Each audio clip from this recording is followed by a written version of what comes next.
Modern political game theory. This idea, I've never heard anyone express it. I'm sure someone has. They must have.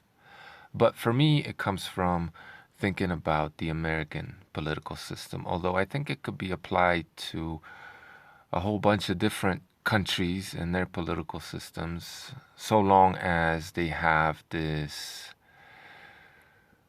conservative and liberal side to it, that both of which predominate in that system, right? Two-party political system, as in the United States, where one side is liberal and the other side is conservative.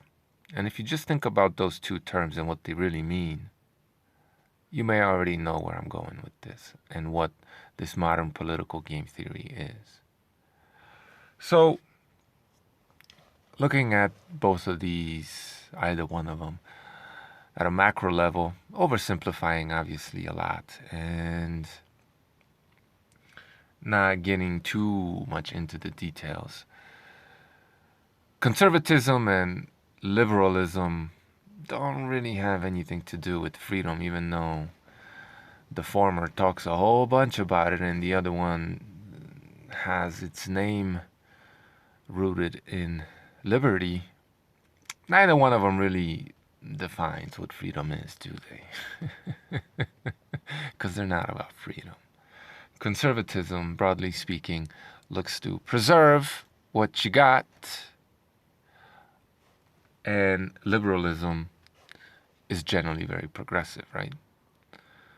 Conservative in the sense that not only does it conserve, but if we're at a party, right, having libations, the conservative party is sipping their whiskey, if you will, a little bit, and the liberal party's cup is just overflowing with all kinds of stuff, right?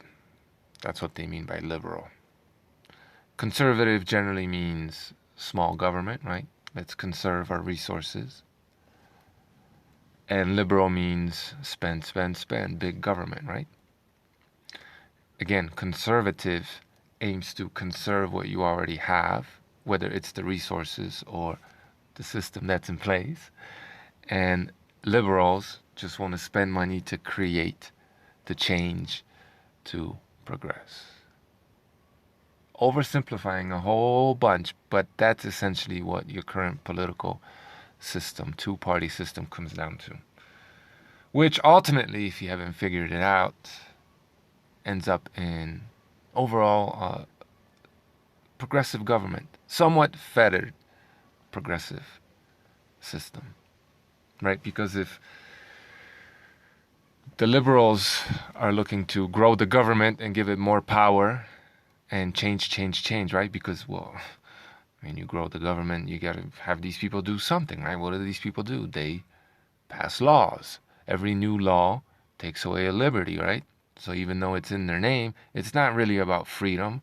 It's about libations. Liberal libations, right? And the conservatives, if they're not far right looking to turn back the clock of progressivism, what they ultimately end up doing is conserving what's already there, right? That is what they're about primarily. And they're shooting themselves in the foot because they want small government. So if the government implements some kind of a law, makes a change in society, conservatives are, well, they're taking money away from government, thereby also, paradoxically, destroying their own power to turn back the clock, right? Making the government smaller and less powerful. So they're going to put people in the government that are less about spending, right? So if conservatives win, they're not going to be as able to enact change, turn back the clock, because there's going to be less money to do that, right? Fewer resources. So ultimately, when you have a government that's too winged, such as conservative and progressive, by its nature, and you could call it a design flaw as long as we agree that it was designed to be this way. Ultimately, what you end up with is a progressive government. Okay? And this is the Hegelian dialectic. Thesis, antithesis, synthesis, or simplifying that, even though it's not exactly correct, problem, reaction, solution. All these progressive ideas are problematic for a lot of people, so they react to them. And the solution is, well, not as crazy as the idea proposed by the progressives, but still ultimately in that direction because of all the reasons I just listed, right? Because conservatives are really more about conserving what's already there. So if you put something into law, by its nature, they're going to look to conserve that rather than turn back the clock, because to turn back the clock they would have to be more liberal with spending and money and government, and they're not. They're conservative, right? So not only is this sort of ideology in this world considered Marxist, not because it was necessarily designed to be that.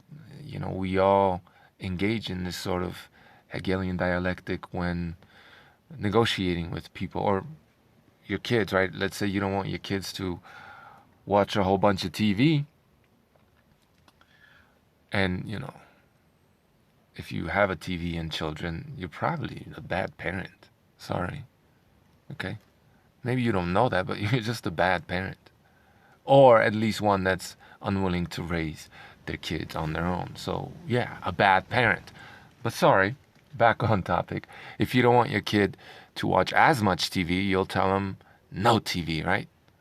And then the kid will say, screw that.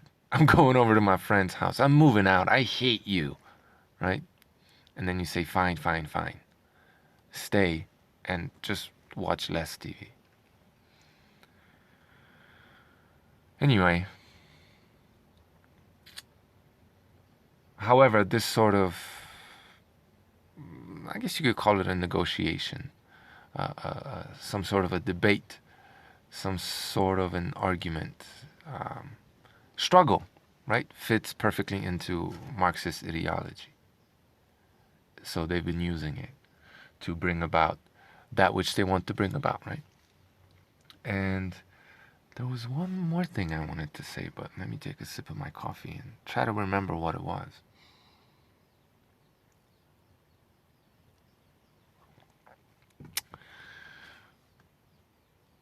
Yeah, we're screwed. I think the United States is in the synthesis phase of the Hegelian dialectic right now, with Trump being, you know, not really conservative, not really progressive in the classical sense, I guess, not really a liberal in the classical sense, but definitely progressive, right? I mean, look at all the changes happening, right? And consider the fact that he was on the left, then somehow on the right. All he really did is, in my opinion, synthesize the two. And, oh yeah, one last thing about progressivism, right? Because ultimately that's what this is about. No one's conserving anything because of how the system was designed. What progressivism does, it implies or explicitly just tells you outright that you being you is wrong. It's fundamentally anti-human, because it assumes that there's always something wrong with us, right? We're either constantly racist, or we eat too much meat, or, you know, we oppress this or that group, we're destroying the environment, everything about us is just wrong, right? It's in this ideology of change assumes and imposes this idea that you being you is flawed, it's wrong, it's not good. We have to constantly improve on you. And, you know, it leads to, well, first and foremost, destruction of any sort of traditionalism, like farming or religion, and creation of, well, transhumanism, population control, ultimately destruction of everything that is human, right? We constantly have to progress, even though there's no evidence that, insofar as our moral values go, morality goes, there's no evidence that we've ever made any progress. At least not in civilized society. So that's the basic of modern. These are the basics of modern political game theory, at least in the Western world, definitely in the United States, and how ultimately, because of the various problems already listed and the way it was designed, in my opinion, or in the direction in which it was steered, ultimately, it's just progressivism. Thanks for watching.